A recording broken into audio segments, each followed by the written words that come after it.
shit. First word that comes to my mind, anyway, no fancy openings, no happy music. Official word, Danny Boyle is out. Creative differences, we never know what that means truly.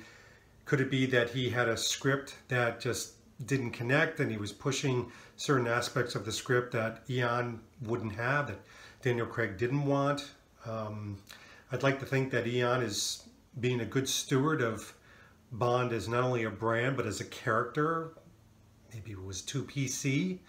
Who knows? We may never know. But the one thing that I'm kind of bummed about is this is going to be another delay. I mean, there's no way, unless they've been planning this for weeks on end, that they have a director they can just kind of take off the shelf. I know there's a lot of speculation of who they could possibly get.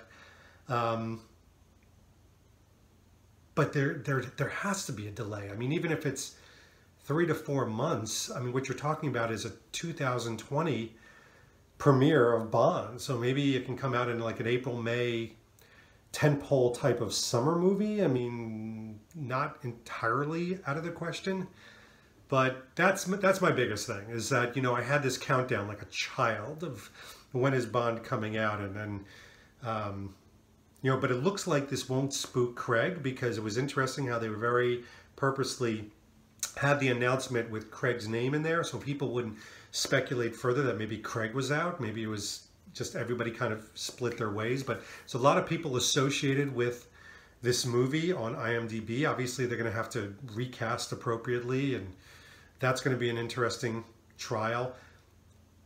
What's gnawing at me, what's in the back of my mind though, is they had a press release. They didn't have to have a press release. Why did they have a press release? It's not like Joe Public was sitting there going, huh, did I just hear Danny Boyle slam the door? No, we might have not known for weeks. So maybe this happened some time ago. Maybe they have another follow-up announcement that they didn't want to tie to this announcement about a new director.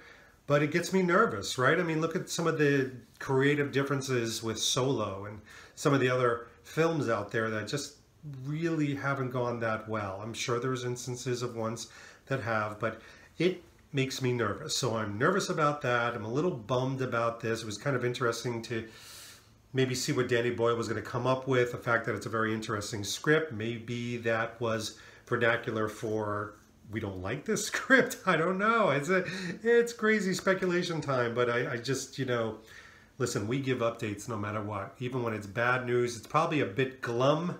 I think there's some people celebrating. You've got your reason. You know, maybe you think, wasn't happy about Danny Boyle.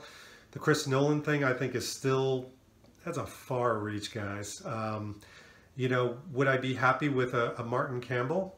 Yeah. I mean, a week from now, they come say, guess what? Our old friend Martin Campbell's back. I'm in my happy place. So we will see. Listen, this is what we do. We connect with each other. We've been going for this long. What's another 3 to 6 months possibly? And, you know, it's the Bond fans that keep these ties together. So anyway, this has been David Zaritsky for the Bond Experience. I was going to have a drink right here, but that was going to be just too overt. We'll talk to you very soon. Take care.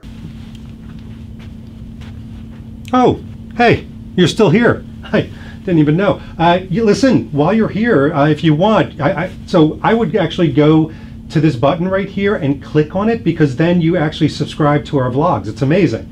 You get to see all the upcoming stuff first. You get notifications. It screams at you while you're at work. It's absolutely amazing. Just click on this button, hit subscribe. Just move your cursor, move.